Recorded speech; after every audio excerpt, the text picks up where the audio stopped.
Semuanya. Gimana? Break-nya udah selesai ya? Nah, balik lagi sama acara kita pada hari ini. Selamat datang di breakout room yang kedua. Nah, selamat siang untuk Ibu Lalita dan juga Ibu Dewi, juga untuk para peserta yang udah mau join hari ini. Nah, sebelumnya aku akan memperkenalkan diri aku dulu nih.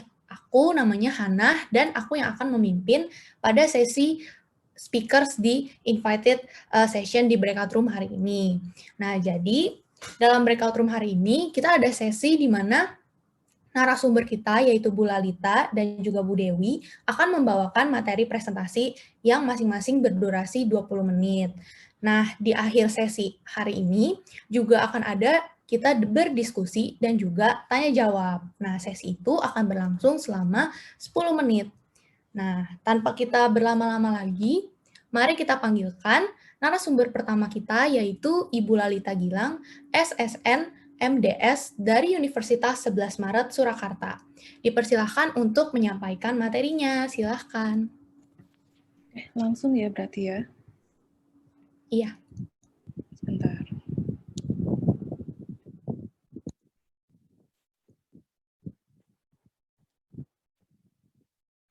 Apa sudah terlihat aman? Sudah ya? Sudah. Oke. Oke, sebentar. Saya atur dulu biar enak.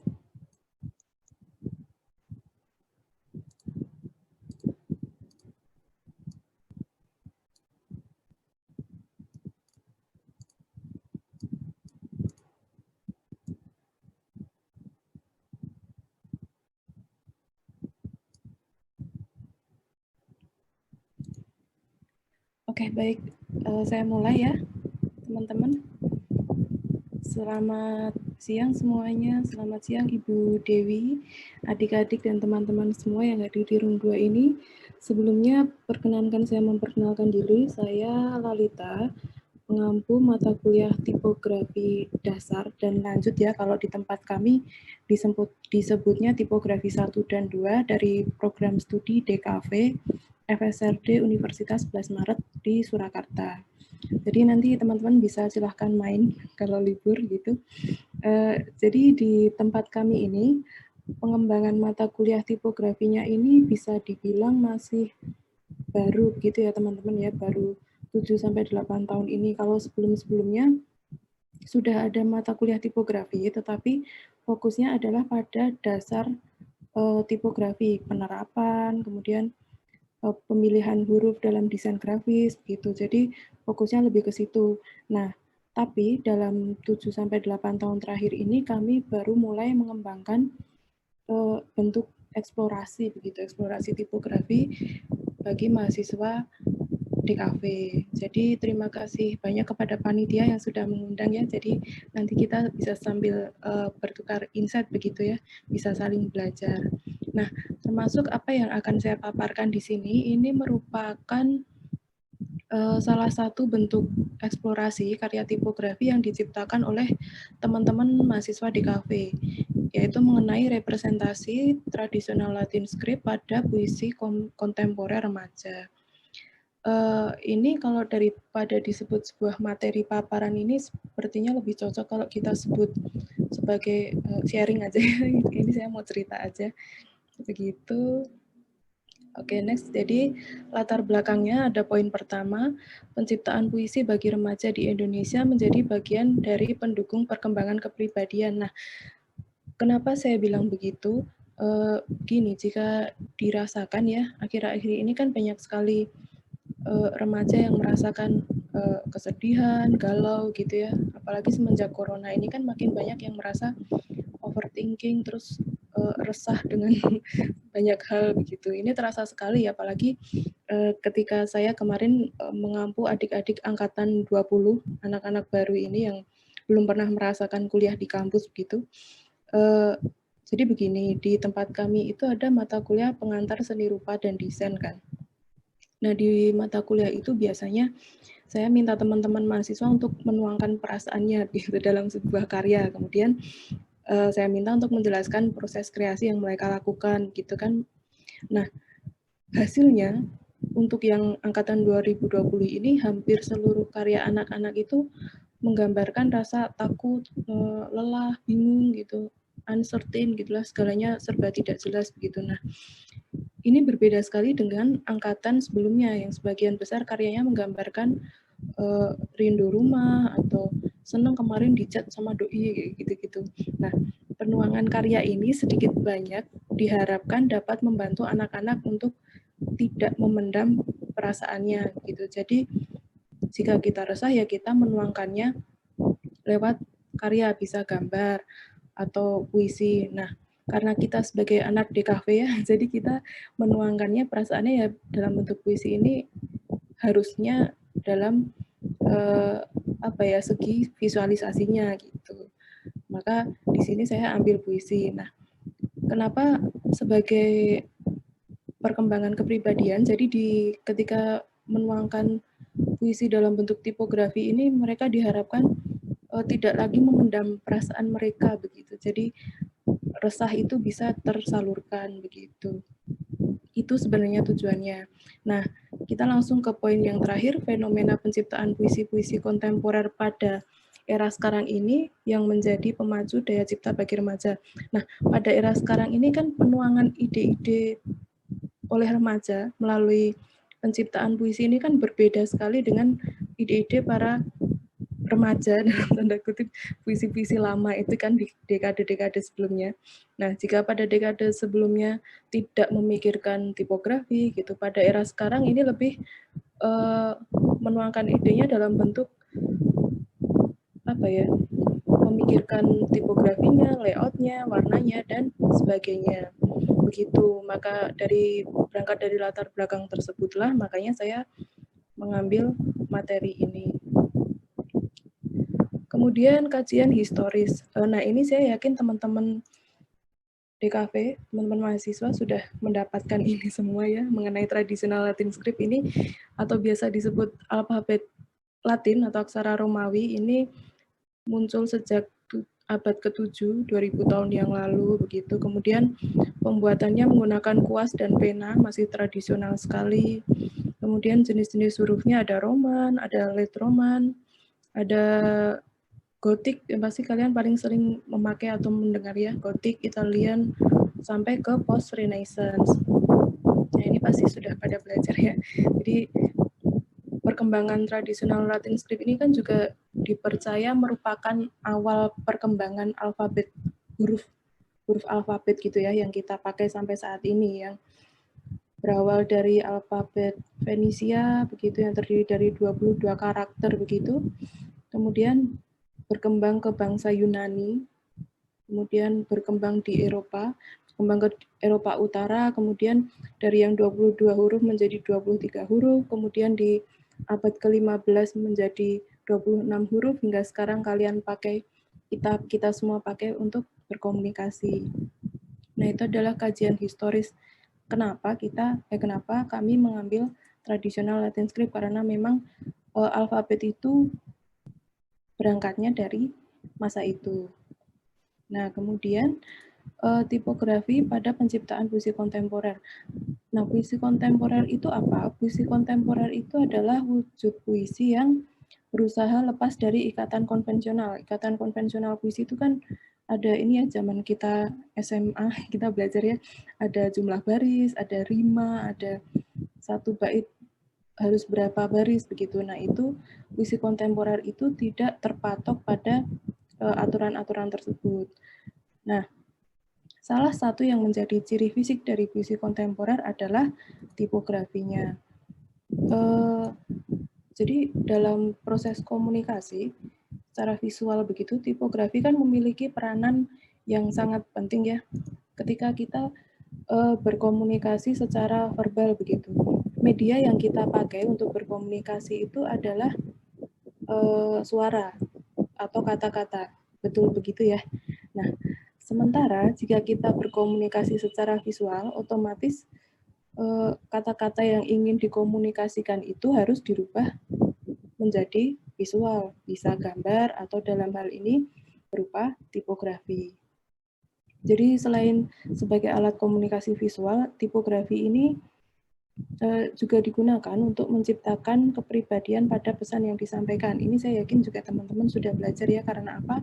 Karena ada hubungan antara bentuk visual huruf yang disebut aspek fisik dan non-fisik. Fisik itu yang terlihat dan non-fisik itu yang tidak terlihat atau personalitinya.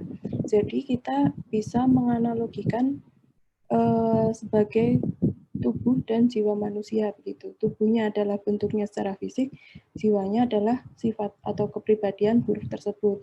Yang berarti bahwa masing-masing jenis huruf ini memiliki sifat atau karakteristik masing-masing. Oleh sebab itu, peranan tipografi ini sebagai alat untuk visualisasi puisi ini dengan cara membuat pembaca merasakan pesan yang ingin disampaikan melalui jenis huruf yang digunakan ini sangat penting. Begitu hubungannya tipografi dengan penciptaan puisi kontemporer. Lalu selanjutnya ada metodologi. Ini sepertinya tidak usah saya bahas, atau langsung saja kemarin penelitian ini tentu saja dilaksanakan di tempat saya, di prodi saya, di DKV, dengan subjek penelitiannya adalah mahasiswa mata kuliah tipografi ya. Mahasiswa usia remaja ya, tentu saja masih belasan tahun atau 20 awal lah itu.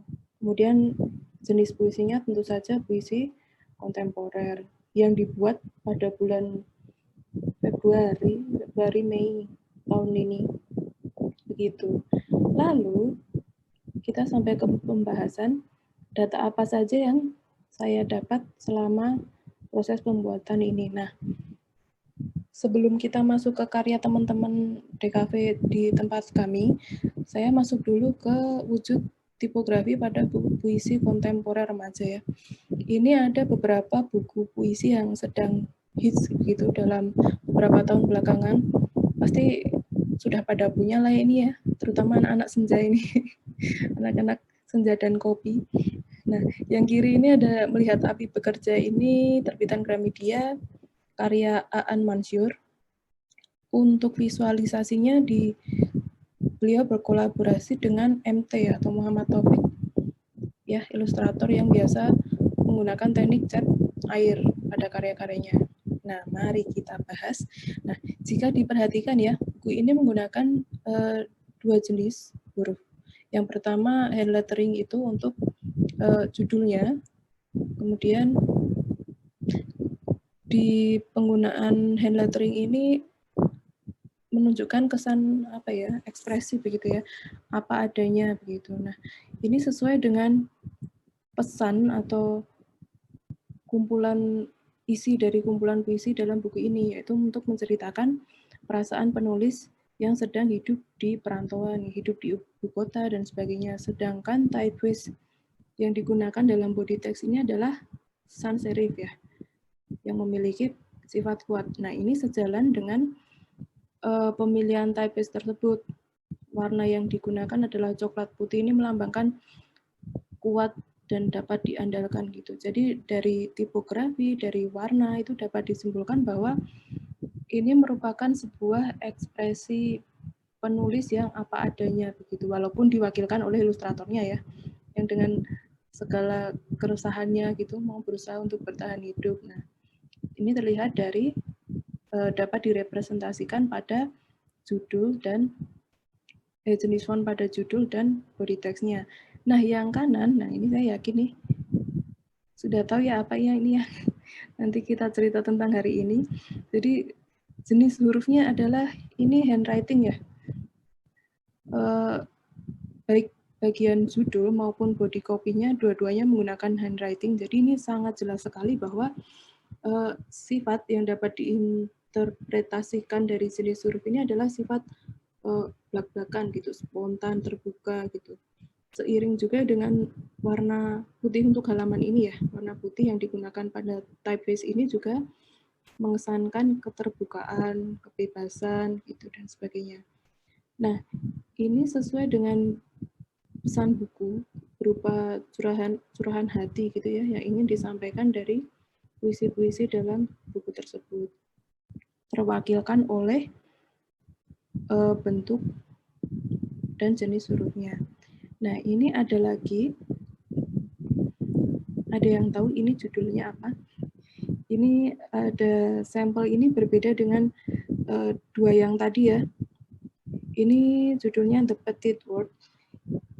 Di buku ini karakteristiknya ada lagi ini dan ini The Book of Forbidden Feelings. Nah, kedua jenis buku ini secara tipografi itu karakteristiknya hampir sama, sekaligus memiliki karakteristik yang hampir berbeda jauh dari dua sampel pertama, gitu ya. Bisa dirasakan ya teman-teman ya. Jadi keduanya ini menggunakan huruf serif begitu dengan warna hitam. Jadi kesan yang ditimbulkan lebih ke arah konservatif begitu, dan apa ya, dalam penyampaian pesannya ini masih terasa tidak seleluasa dua sampel yang awal, benar begitu. Jadi masih dia menyampaikan perasaannya tapi masih takut-takut gitu, masih ada yang ditutupi.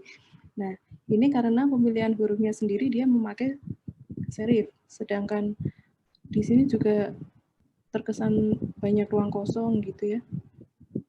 Lebih banyak daripada yang dua pertama tadi. Nah, itu tadi adalah sampel-sampel yang ada di Indonesia, buku-buku yang bestseller lah ya. Nah, selanjutnya ini adalah contoh karya yang dibuat oleh teman-teman DKV UNS ya. Ini wujud tipografi tradisional Latin script pada penciptaan tipografi puisi remaja. Nah, pada waktu itu teman-teman DKV ini saya minta membuat puisi gitu ya dengan huruf-huruf tradisional Latin script gitu. Nah, lalu ini adalah karya-karyanya. Ini menggunakan tambahan ilustrasi ya. Jika diperhatikan puisi ini terasa sangat berbeda nuansanya jika dibandingkan dari contoh-contoh buku-buku yang sudah ada di awal, ya kan ya. Jika diperhatikan di sini terasa lebih bebas begitu. Kemudian mengungkapkan puisinya juga dengan lebih terbuka begitu, apa adanya. Kemudian huruf yang dipilih di sini adalah keluarga gotik script ya, gotik script bukan Saskia. Jadi gotik script dan tekstura quadrata. Jadi karakter huruf gotik dan tekstura ini memiliki stem yang cenderung tebal kan ya, sehingga menimbulkan kesan yang gelap begitu, tegas begitu. Ini contoh satu, kemudian ini ada lagi, ini mengambil puisi karya Aan Mansur, di remake begitu menggunakan tipografi tradisional, sama ini dengan huruf gotik dan tekstura quadrata juga. Nah, di sini layoutnya dibuat lebih dinamis dan terpisah-pisah antar halamannya. Juga ditambah penambahan ilustrasi dengan teknik photo montage ya. Jika dilihat ini terkesan lebih ekspresif, sama seperti contoh yang ini tadi. Gitu. Nah, ini ada lagi, masih sama, masih dengan huruf gotik dan tekstura quadrata, tapi ini versi lebih dark gitu ya, lebih gelap. Lalu apa yang bisa kita rasakan dari karya-karya puisi yang menggunakan tipografi dengan tradisional Latin script ini?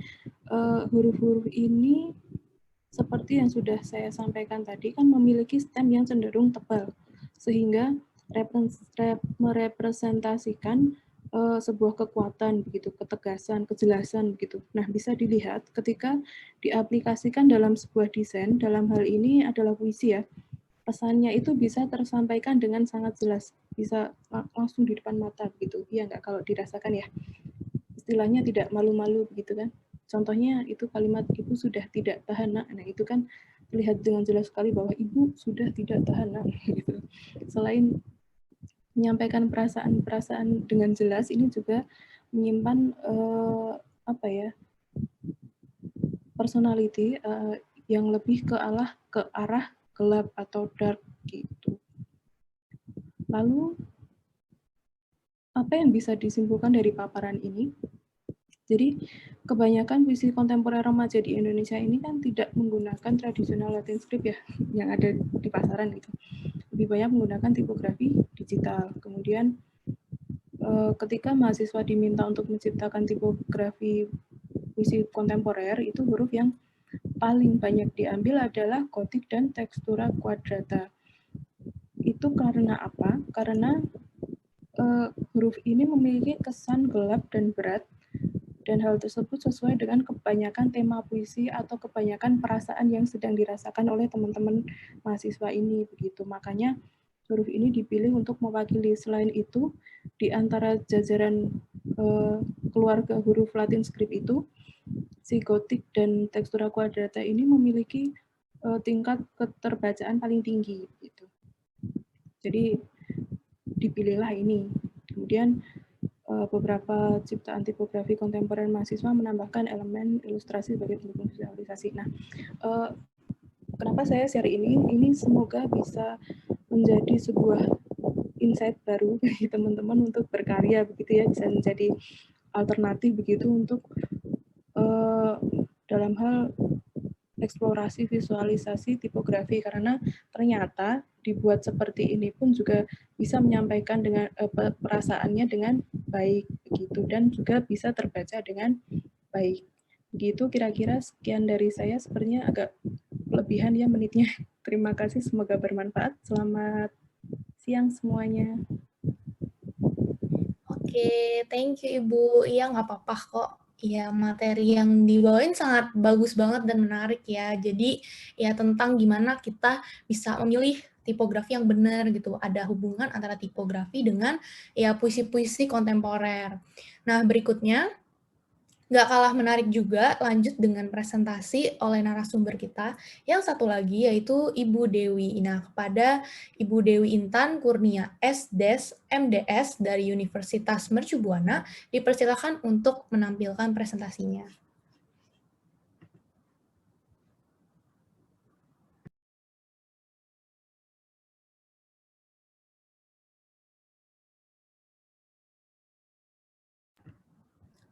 Ya, Ibu Dewi masih mute sepertinya. Tes, masuk nggak suaranya? Oke, udah terdengar. Oke, terima kasih. Assalamualaikum warahmatullahi wabarakatuh. Selamat siang semuanya. Perkenalkan, saya Ibu Dewi dari Universitas Mercu Buana. Tapi mungkin nanti yang akan saya sampaikan simpel-simpelnya aja, karena memang materinya itu dibawakannya dari materi yang udah ada, materi basic. Jadi mungkin lebih ke risetnya aja yang akan saya bahas lebih mendetail ya. Dan ini share screen-nya sebentar, saya kecilin dulu. Nah,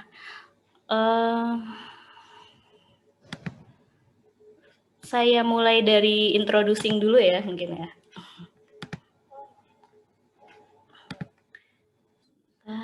Ini share screen-nya nggak keluar nggak tadi suaranya ya? Oh enggak.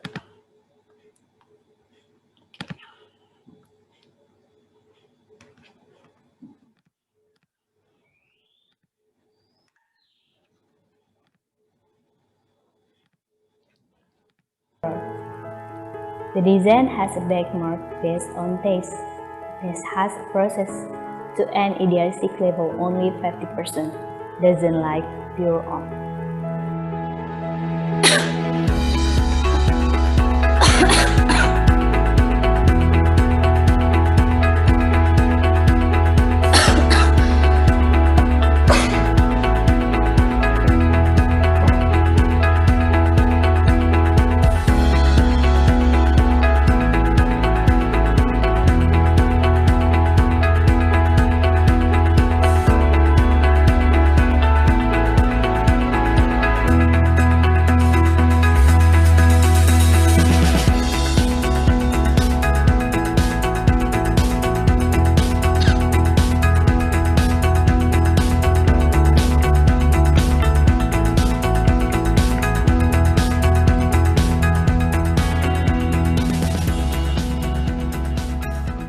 DKV adalah ilmu komunikasi visual melalui visual yang penyampaiannya melalui panca indera. Desain komunikasi visual adalah cara memecahkan masalah dengan cara komunikasi dengan media visual.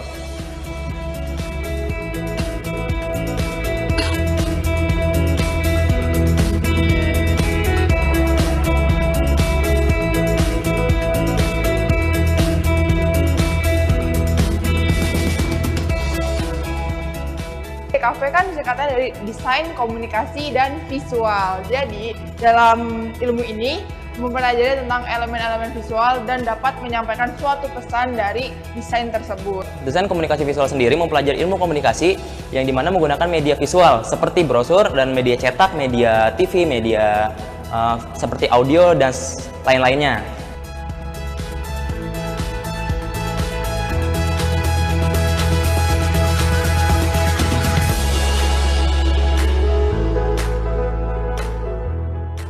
However, if you don't using art in design like levels, because art is soul of design. That's my perspective. We are design. We art design. We are design. We art design.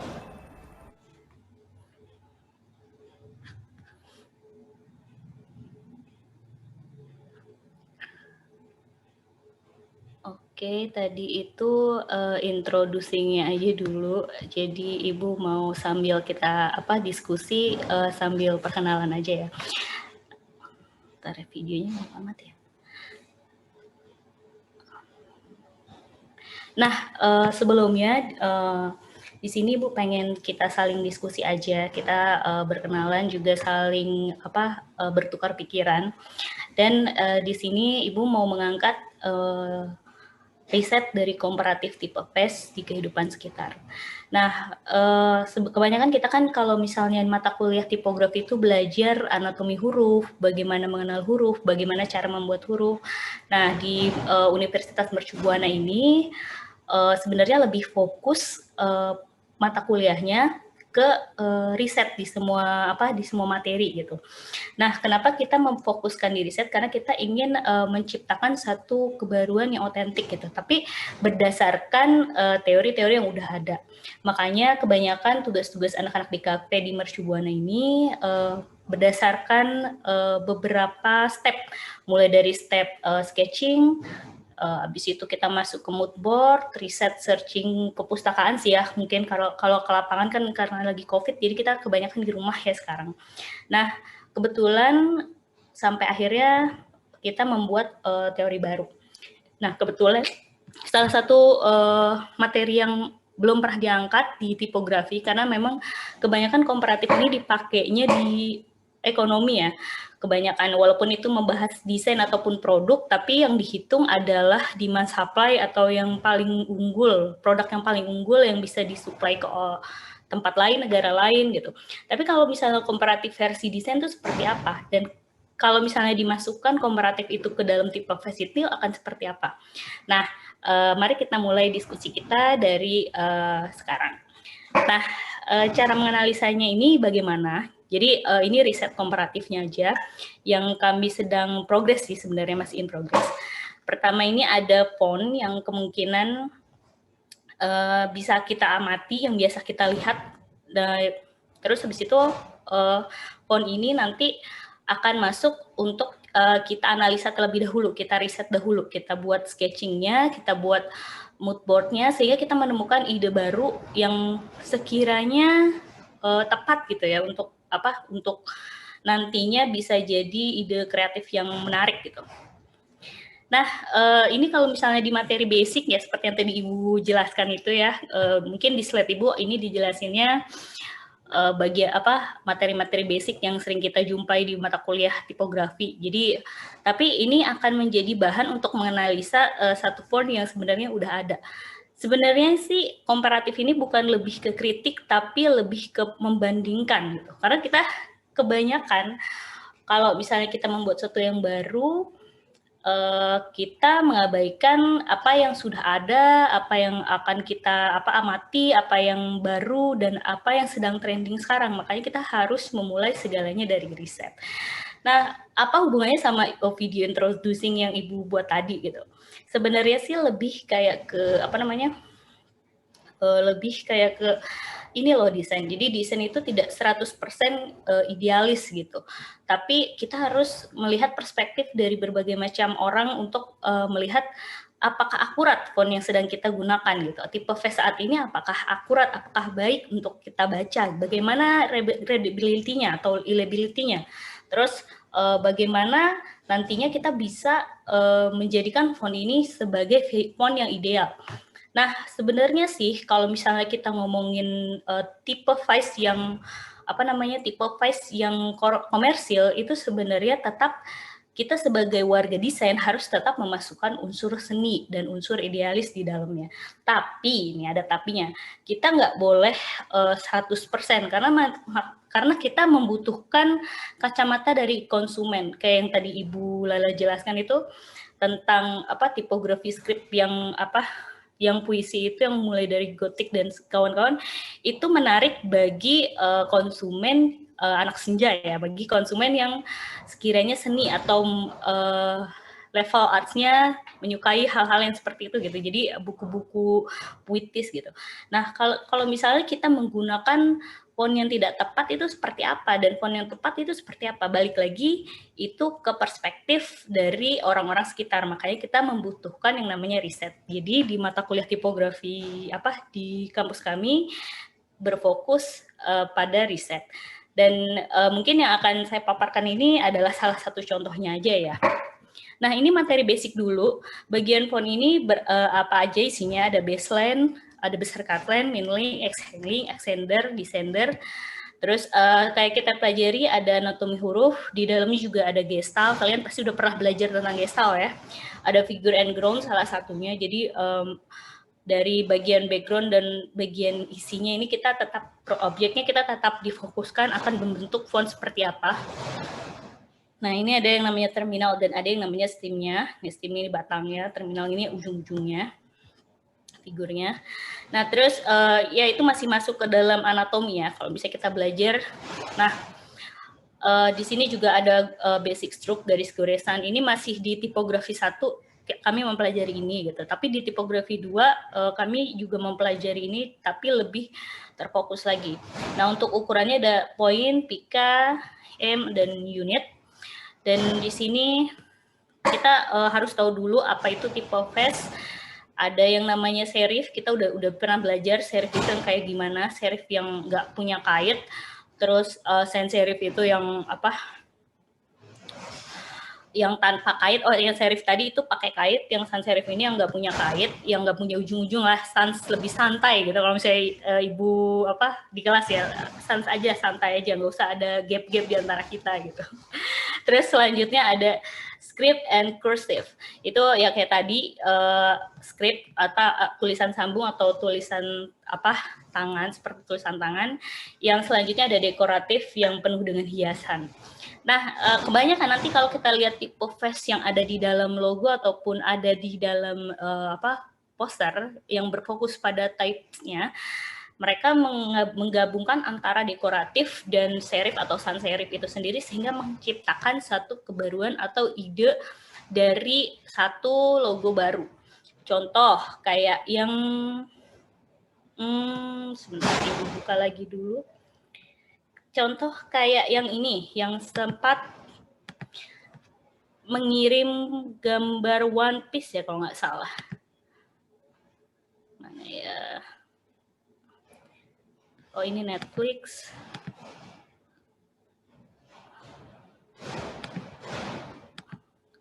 Ini Ibu sambil kita ngobrol-ngobrol, jadi Ibu biar dapat biar dapat main kalian tentang tipe yang biasa diamati itu bakal seperti apa. Jadi Ibu sambil tanya jawab juga supaya kita tahu keseharian sebenarnya lebih fokus kemana biasanya yang kita perhatikan. Atau di ini aja deh, logo One Piece.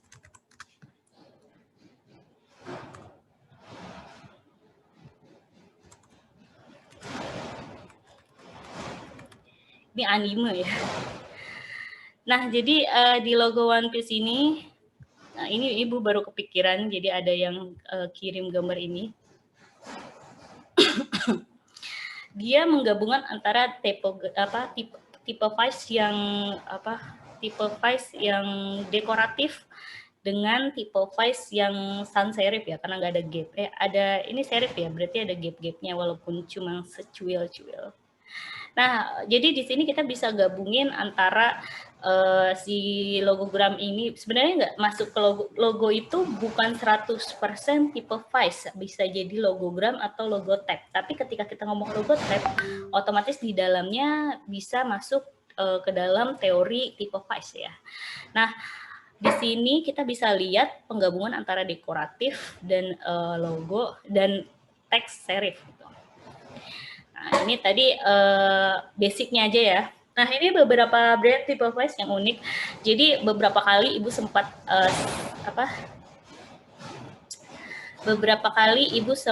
lihat logo-logo yang sering tampil gitu di Indonesia dan booming ya, seperti ini. Ada logo mie instan, ada teh botol ya. Ini bukannya iklan ya, bukan endorse. Dan juga ketika Ibu lewat, Ibu biasa lihat tempat ibadah, terus biasa lihat sound system. Nah, di sini biasanya orang Indonesia kadang-kadang masih belum memperhatikan antara mana yang stretch atau curlingnya itu seperti apa gitu. Nah, selanjutnya Ibu juga lihat di mall, kalau di mall atau di KRL mungkin typeface-nya sudah lebih baik gitu ya. Nah, ini bisa sering kita lihat ada di poster juga, dan yang paling sering mungkin di media sosial ya. Nah, nanti di sana sebenarnya beda ya, kalau misalnya di dalam risetnya itu kadang-kadang kalau misalnya kita membutuhkan tanda atau semiotik di dalamnya, berarti kita harus memperhatikan grafik apa yang pas untuk dimasukkan ke dalam tipe face yang akan dimunculkan gitu. Nah, kayak ini ketika lihat ini, berarti kita memperhatikan tanda dan penanda. Nah, ini ada semiotiknya di dalamnya. Jadi di sini ada tandanya itu adalah ketika kita melihat tengkorak, berarti dia punya tanda kalau ini adalah logo bajak laut. Berarti ini cerita tentang film bajak laut. Nah, itu salah satu dari bagian analisa ya. Semiotik juga masuk, Gestalt teorinya bisa masuk, semiotik pun juga bisa masuk. Nah, ini sampelnya sebenarnya sebenarnya yang di riset nanti bukan berfokus kepada logonya, logo Indomie-nya, tapi nanti dari jawaban kuesioner kalian akan diangkat lagi, mungkin masih in progress, untuk menjadi satu tulisan, di mana tulisan tersebut akan di breakout seperti ini. Nah, ini analisanya. Nah, analisa pertama ini tadi yang teori-teori basic itu kita bisa lihat di sini, ini fontnya font apa, script dan cursive bisa kita lihat di sini, tapi di sini ada satu dekorasinya kayak huruf I-nya dikasih ke samping, ngikutin dari bentuk bentuk dari logogramnya ya. Terus di sini ada sans serifnya juga di bawahnya nih, tulisan mie instan, menandakan kalau Indomie ini adalah mie instan. Nah, legability-nya kenapa 94%? Mungkin kita bisa lihat ini bisa kelihatan ya, ini mana yang script, mana yang sans serif, ini udah lumayan jelas ya. Tapi ketika kita lihat readability-nya kenapa 83%, kita bisa menganalisa legability dan readability itu ketika kita ngeprint dan kita tempel di tembok, lalu kita berjalan agak jauh. Itu sangat efektif. Dulu Ibu sempat sharing dulu ya. Dulu Ibu sempat bekerja di satu kantor interior, jadi Ibu buat sound system dari satu interior office. Nah, Ibu tempel beberapa tulisan dan teks itu di satu ruangan. Jadi orang-orang yang akan memulai proyeknya, mereka melihat dulu tipe face ini terbaca atau tidak ketika nantinya dihasilkan untuk satu media yang benar-benar akan ditempel di sana gitu. Jadi jarak. Nah, untuk sederhananya kita bisa lihat menggunakan Photoshop ya. Ini sederhananya, kita bisa pakai teknik zoom di sini ya, zoom in zoom out. Jadi ketika kita berapa persen, nah ini di 89%, tulisan Indomie ini sudah mulai agak tidak jelas ya, karena jaraknya yang terlalu dekat antara IN, D, OMI ini curlingnya, terus ada border putih ya kalau nggak salah. Nah, ini juga kita bisa riset dan bisa kita analisa untuk lebih efisiennya akan seperti apa gitu. Nah, terus kita mulai masuk ke metodenya gitu, metode risetnya. Mulai dari metode komparatif. Nah, tadi kan udah Gestalt, udah semiotik, nah sekarang masuk ke teori komparatifnya. Sebenarnya David Pitt itu penemu dari teori komparatif ini bukan berfokus pada desain aja sih, dia lebih ke supply demand dan produk-produk yang bisa ditukar dengan negara lain tuh berapa banyak, dan ini bisa nggak pertukarannya seperti apa, negara A lebih unggul di produk apa, negara B lebih unggul di produk mana. Tapi kalau kita bisa bicara soal tipe Vice, kita akan bisa membandingkan antara font yang misalnya contoh nih kompetitor ya. Contoh, ini bukan dari produk ya, keluar dari produk ya. Jadi ini lebih berfokus kepada fontnya aja. Jadi bisa kita lihat, nah ini yang tadi kita bahas, dia terlalu dekat dan dia tidak begitu jelas ketika di zoom sampai 83%. Tapi kalau misalnya kita lihat pembandingnya si Sam yang ini, ya kita mungkin lebih tidak jelas lagi karena ini bahasanya bahasa Korea. Tapi kalau kita baca yang bahasa Indonesianya, kejelasannya di 85% akan tetap terlihat walaupun ini lebih kecil di atasnya gitu ya. Nah, mungkin di situ aja.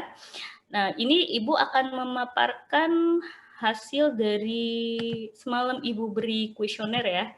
Jadi teman-teman sekalian, sempat Ibu buat kita diskusi, sempat Ibu berikan kuesioner dulu sebelumnya. Jadi Ibu memberikan tipe face mana, memaparkan tipe face mana yang paling kamu amati gitu. Di sini ada poster, monograf, sound system, media cetak, banner, dan billboard. Nah di sini, tapi hasilnya adalah paling banyak orang-orang suka melihat, dari antara kalian paling suka melihat online ya. Mungkin karena memang di rumah aja itu lebih fokus di online. Terus kota mana yang paling indah menurutmu? Jadi mungkin juga ini kemungkinannya karena kalian banyak yang dari yang dari kelas tipografi, jadi lebih memilih Tokyo karena Tokyo ini mengizinkan media advertising di sekitar gedungnya. Sementara kalau di Marina Bay ini kebanyakan planologinya mereka memberikan batasan untuk advertising. Bahkan billboard itu udah nggak boleh karena memang banyak sekali peraturannya di sana ya. Terus selanjutnya mana yang paling kamu kenal? Otomatis karena memang kita warga Indonesia, warga lokal, kita paling suka ya Indomie gitu ya. Terus selanjutnya ini udah 100%, udah mutlak. Terus selanjutnya dalam logo ini mana yang memiliki anatomi yang terbaik? Ini menurut kalian ya, menurut peserta ya. Yang menurut kalian adalah 87% yang logo Samyang. Kenapa Samyang? Ya seperti tadi Ibu jelaskan, mungkin dari ketika kalian melihat warna dan melihat taste anak sekarang mungkin akan lebih suka yang soft ya ketimbang yang jor-joran di warna yang RGB gitu ya. Selanjutnya di sini ada lagi legibility-nya mungkin ya, kejelasannya. Nah, ini lagi-lagi unggul di Samyang, terbacanya juga unggul di Samyang. Yang paling sukanya di logo Samyang. Nah, ini tadi bahan-bahan yang akan diangkat menjadi jurnal yang masih in progress nanti ya. Oke, mungkin itu yang akan Ibu jelaskan. Terus satu lagi contoh dari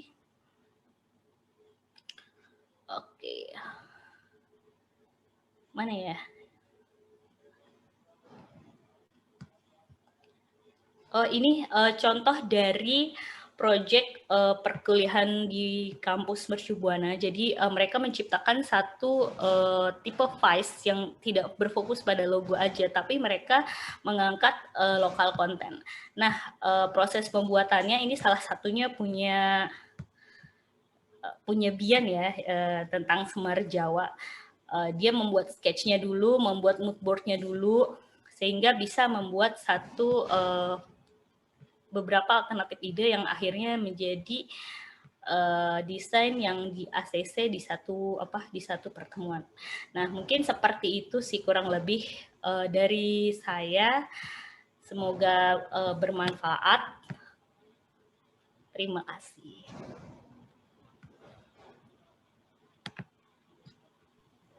Oke deh, thank you Bu Dewi. Ya, untuk sharing-sharingnya sangat bermanfaat juga ya tentang ya riset-riset gitu. Nah, sekarang tanpa lama-lama lagi nih, udah paling kita tunggu-tunggu yaitu sesi diskusi gitu kan ya. Tadi udah ada 2 sharing presentasi dan materi tentang tipografi. Untuk teman-teman peserta di sini dan panitia juga boleh nih kita bertanya, berdiskusi, boleh raise hand kalau mau bertanya secara langsung atau bisa juga lewat kolom chat. Nah, kalau ada yang mau bertanya bisa langsung sekarang ya, teman-teman.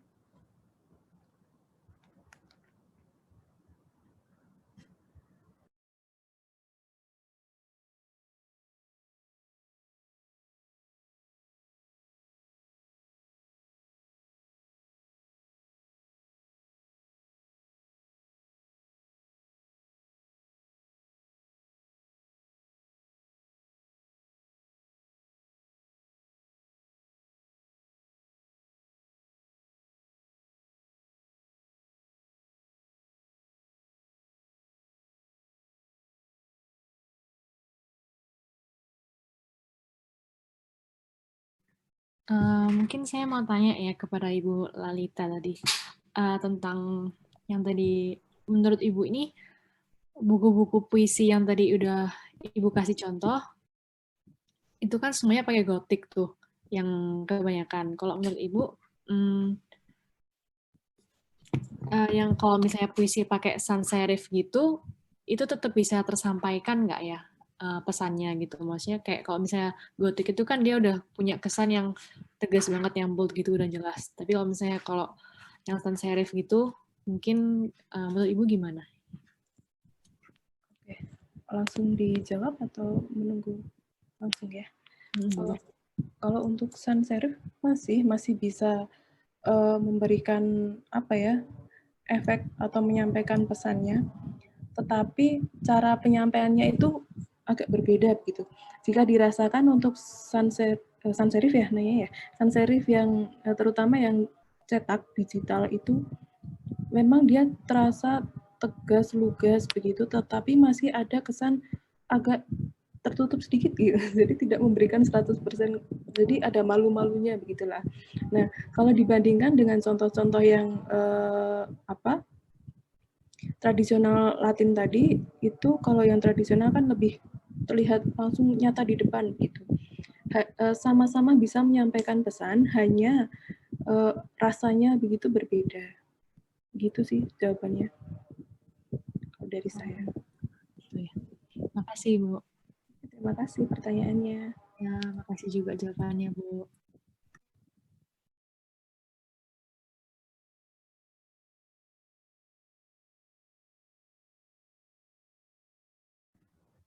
Oke, dari peserta apakah ada yang mau bertanya?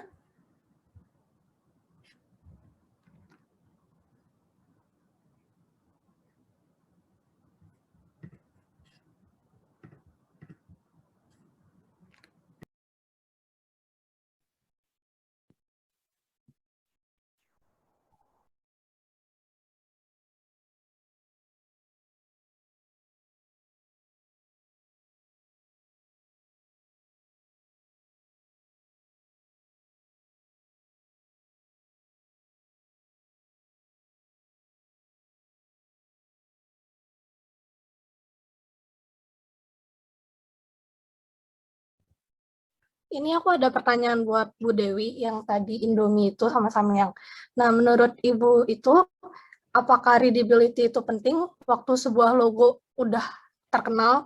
Nah, contohnya itu Indomie tadi. Kayak mungkin kurang, tapi waktu kita lihat sekilas saja, kayak kita udah tahu loh itu tuh logo Indomie gitu. Kayak otomatis tanpa kita harus baca full Indomie-nya, kita udah tahu kalau misalnya itu logo Indomie. Oke, udah bisa saya baca. Terima kasih pertanyaannya, Yospin. Oke, kita balik lagi ke typeface yang ada di dalam logo Indomie tadi ya. Nah, kalau misalnya kita bicara soal goals dari sebuah logo adalah remembering ya. Kalau misalnya kita bicara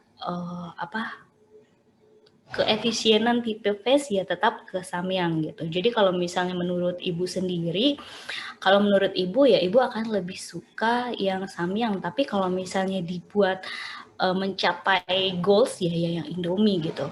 Ketika kita membahas satu teori logo, kita harus lihat dulu dari garis riset. Logo yang paling tepat itu adalah logo yang seperti apa. Nah, logo yang paling tepat adalah logo yang mudah diingat dan mudah dihafal oleh para konsumen. Logo type juga harus tetap terus diingat gitu. Tapi ketika kita ngomongin masalah typeface adalah font yang mana yang paling bisa terbaca, yang paling baik untuk kita angkat ke dalam satu tulisan. Nah, balik lagi kalau menurut saya yang mana yang lebih baik ya tergantung perspektif ya. Kalau misalnya kita mau ngomongin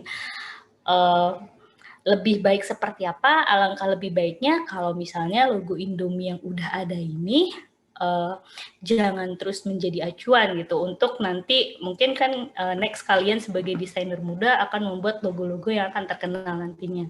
Nah, kalau misalnya kita membranding satu logo dengan type di dalamnya, kalau bisa kita menggunakan kaidah-kaidah di dalam logo itu sendiri. Kenapa di Indonesia itu logo-logo yang colorful yang paling diminati gitu? Lagi-lagi itu balik lagi sama wilayah ya. Kalau misalnya kita ngomongin warna hitam di Indonesia, pasti orang-orang akan punya interpretasi warna itu adalah warna yang suram, warna yang gelap. Tapi ketika kita ngomongin warna hitam di Western gitu, ketika kita ngomongin warna hitam di sana, kita akan mendapatkan arti dari warna VIP atau warna elegan gitu. Makanya kebanyakan orang Western menggunakan warna hitam, beda lagi sama wilayah-wilayah di Asia ya, yang sukanya warna-warna peach atau warna-warna terang. Nah, itu dari Ibu sih, jawabannya adalah perspektif dan wilayahnya gitu. Sudah cukup? Jelas, Bu. Makasih jawabannya. Iya, makasih juga pertanyaannya. Oke deh. Gimana yang lain? Apakah ada yang mau bertanya dari participants nih?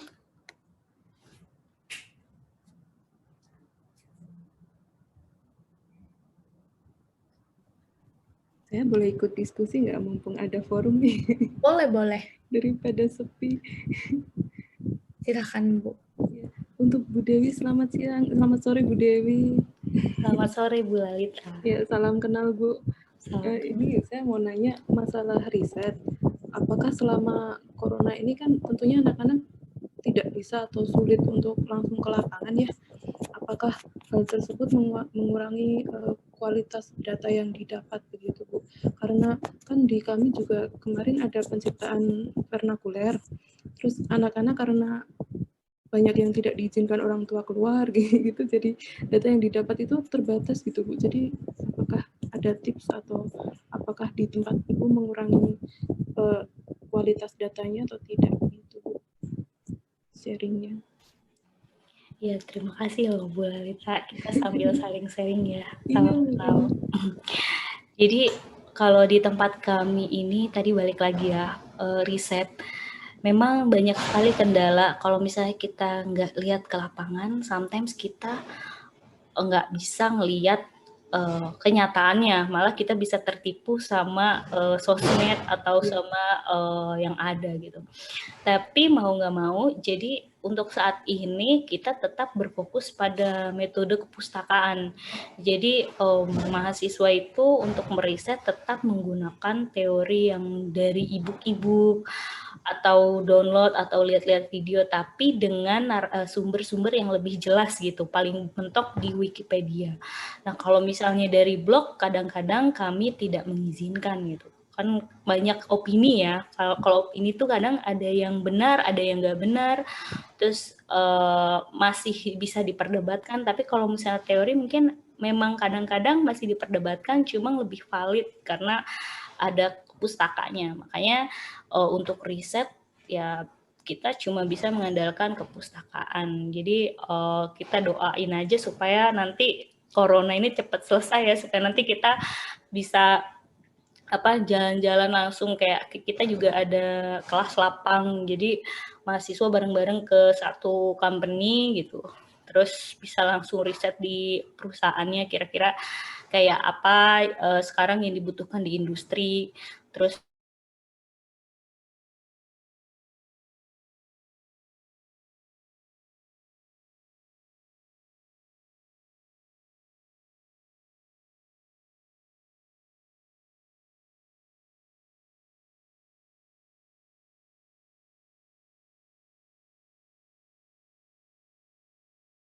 ini sama Pak Nanang ya kalau nggak salah. Prof Nanang. Prof Nanang, iya. Iya, Prof Nanang, tapi sudah pensiun. Sudah pensiun. Iya, itu dosenku juga di Trisakti waktu magister. Teman-teman juga nanti kalau misalnya ada yang minat jadi dosen, mungkin dosennya bisa jadi temannya juga nanti. Ketemu dosen.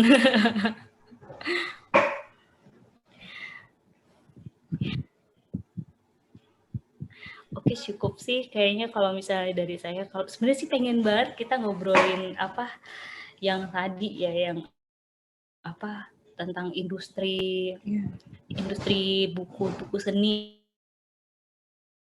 gitu. Kalau kita ngomongin seni kan banyak ya, kayak kebanyakan musisi sih yang terinspirasi dari buku-buku puisi. Terutama waktu zamannya AADC ya, itu langsung buku-buku tentang puisi itu langsung meledak gitu. Jadi sampai ke Senen pun orang akan mencari buku-buku seperti itu gitu. Karena minat itu dilihat dari tren ya, balik lagi. Nah, tapi kalau misalnya kita ngomongin yang diminatin saat-saat ini tuh seperti apa sih kira-kira? Bisa nggak sih kira-kira kita misalnya someday bikin suatu yang lokal gitu, tapi mendunia dari tipe face kita gitu? Saya juga berharapnya begitu Bu, karena buku puisi kan sekarang seragam ya. Setelah nanti kita cerita tentang hari ini tuh tiba-tiba muncul semua itu sama gitu. Iya. Juga sebenarnya pengennya ada diferensiasi ya di dalamnya. Jadi punya ide baru gitu. Makanya kita harus kayak punya pembanding juga kan antara yang anak tahun 90-an vs anak tahun 80-an, terus sekarang 2021 versinya yang kayak gimana, tapi masih dalam satu jalur gitu bagusnya. Takutnya kalau tiba-tiba beda itu nggak laku. Iya, masih banyak yang belum berani. Iya. Semoga pelan-pelan nanti bisa ada perubahan.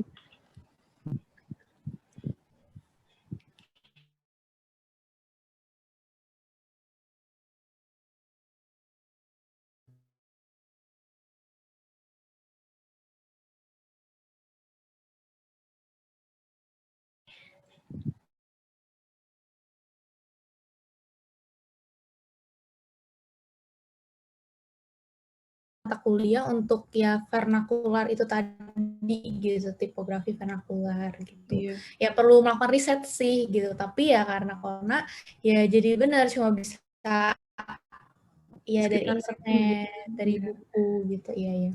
Ya, jadi sangat relevan juga ya diskusi-diskusinya hari ini.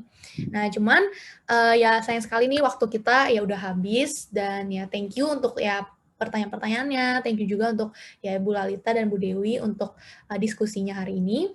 Ya sebelum kita kembali ke main room, ya ada beberapa pengumuman. Yang pertama,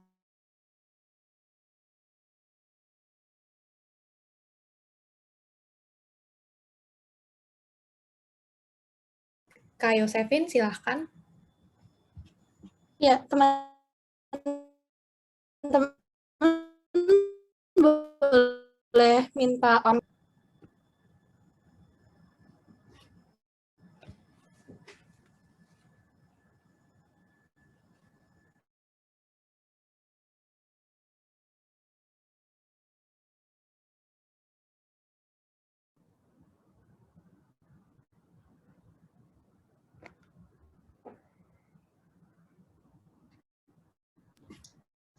Ini aku mulai screenshot ya.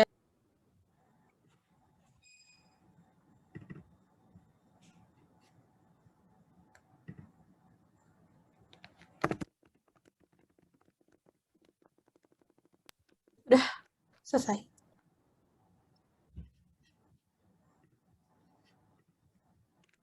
Oke deh. Ya, terima kasih Kak Yosefin. Oke, sekali lagi ya aku mau mengucapkan terima kasih untuk para narasumber yang udah mau sharing-sharing sama kita semua. Dan juga thank you untuk semua peserta yang udah mau ikut dan mendengarkan. Aku selaku Hana dan pendamping sesi breakout room hari ini, pamit undur diri dan ya maaf bila ada salah kata atau pengucapan yang kurang berkenan. Jangan lupa habis ini ada break selama 15 menit. Silahkan kembali ke main room.